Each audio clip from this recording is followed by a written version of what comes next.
Hey there, everybody. So, those of you that have been watching my Zetacraft series probably know that I'm pretty into lighting. Yep, I run the lighting shop on the server and it does really well and I love doing it. Now, it can be really tough to light up your areas and your bases without making it look too repetitious. Or maybe you're just tired of spamming torches everywhere and you want to come up with some new ways to vary the lighting in your area. Well, I've got a few methods of doing that I really love, and I thought I would share them with everybody here. So my favorite secret hidden light source of all is the shroom light. Yep, but it is put in the ground like that. You put a honey block on top of it, and then you surround it with spruce trapdoors. Like so. If I could do it. There we go, and bam. We have got a golden honey barrel that gives off a wonderful golden light, and it can really improve the vibe of your area, especially if you have some form of an apiary out there. And here we have some variations that I've thrown together to show you some different ways you can use it. We have a single barrel without the lid. We have the lid down, lid open. You can change that. We have a double barrel lid up. You can also, of course, put the lid down. And we have the big quad barrel picnic basket. Sometimes I run these ones like that. Yep, pretty cool. And then you have, of course, the busted honey barrel. Pretty cool look there, especially at a little bit of a distance. It's like, yeah, that's a busted honey barrel.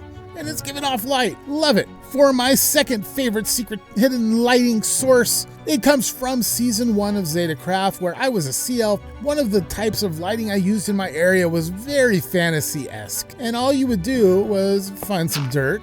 You toss down an azalea bush, put a sea lantern on it, put some moss on top of that, and then surround the sea lantern with glow lichen like so. And look at that.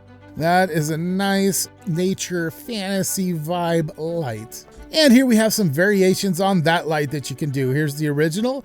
Here's one without flowers. And then we have the double talls. You can throw a moss block in there, or even leaves, and you can get the flowered look off of leaves. So they all look pretty dang cool, especially for that fantasy vibe. Number 3 on our list is really about staying hidden. So if we were to throw down some leaves just like so, create this little bit of an opening in the middle, and then we're gonna put 4 sea pickles in it. Put 4 in so you can get the maximum lighting effect around the bush. But if you want to dim it and play with the lighting levels, put in less sea pickles. But sea pickles don't glow unless they are underwater. So we're going to waterlog them. And then we can go ahead and throw another leaf up on top. Let's make that a flowering one. Looks a little better. And look at that. Now, obviously, you can do this with all sorts of kind of lighting, but any lighting you toss in there is either going to be pretty weak, like glow lichen, or it's going to really show through the leaves and you'll be able to see easily what's inside. With this method, you can't really tell what's in there at all. It looks very natural. And here you can see we do have a few variations on that style just to show you examples, because there is countless ways to use this method. Over here we have just a different style of leaf variation to show off, and then finally up in trees. But up in trees it is a little bit easier to see, so it's up to you. However, if you look over here, we have a torch, which is one of the smaller forms of lighting. So that's actually not as visible as a block would be, but you can still see it really well where that blends in, and if you're not looking for it, you might not see it. So once again, this still comes out as a pretty good way to camouflage your lighting in nature. Number 4 is a lighting fixture sorta deal. And we're gonna start off with putting down some end stone. On top of that, we put a chorus flower, cause look at that. That is a very unique design, especially to use in decoration. And then we're going to throw an ochre frog light on top of that because it matches the color scheme the best, in my opinion. And then we're going to go ahead and throw some birch trapdoors in like so. And then I like to go with a dark oak trapdoor on top, and there we have a nice lighting source. You could put these as lamps around your area. You'll see the birch and the frog light and the end stone colors all mix really nicely. And then you got the handles of these trapdoors, which kind of mix with the dark oak trapdoor. So you got a solid color scheme going there. And then here you can see I made some different variations on the style just to give you different ideas of what this could look like.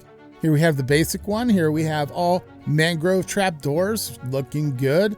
All dark oak trapdoors works as well. Same with warp trapdoors, crimson trapdoors, spruce trapdoors, which is the trapdooriest of trapdoors. And I thought I'd throw this in as a different style just to see what it looked like, and I think it works well with the right color match. Something like this deeper red works well, but it probably wouldn't look as good with something like an oak trapdoor. But there you go. This is some really cool lighting that you can add to your base area too. And finally, light source number 5, the newest of all of these that I've come up with, and quite possibly the coolest of all. First of all, you want to start with something like a tree. Now, really, it doesn't matter what kind of tree. It can be one of these trees. It can be a little oak tree, although it'll be tougher to fit it, or it can even be one of your custom trees. But for showing off what I'm going to do, a tree like this works really well. So first of all, you want to start by making a little slimy layer, and then add some frog lights in like so, continuing along the layer. Maybe like that. We're going to do that. Now, next, you're going to go ahead and put a Skulk catalyst at the top, and then a Skulk sensor on top of that, and then a button on either side of the catalyst. Finally, we're going to take some Skulk vein, and we're going to surround all of the frog lights with Skulk vein. And there you have it. This is what I have dubbed the Skulk pillar. And I am a huge fan. It's got these weird little buttony eyes. It's actually animated thanks to this, and you can see that as being like a worm's mouth, a caterpillar's mouth, something like that. And it's got a great fantasy vibe while giving off a ton of good lighting. So if you're looking for a way to light up your area and add a little more life to it, I would say this is top-notch in choices. Can't go wrong with the Skulk pillar. Well, there you have it. 5 new secret hidden lighting techniques to light up your super secret bases or just your cool house build. Whatever you want. I hope you found something you thought was interesting or useful here today. If not, maybe next time. But as for next time, it is time for me to go for now. So thanks for watching, and I'll see y'all later. Ooh, you ain't failing if you're trying it. Ooh, gotta believe the future's brighter. You owe it to yourself to do what only brings you joy. So shut up all that noise. Yep, shut up all that noise. Hey, just chill. I got all the time to kill. Yeah, I got good vibes. Good vibes. I'm too blessed to give in to any stress. It's only good vibes.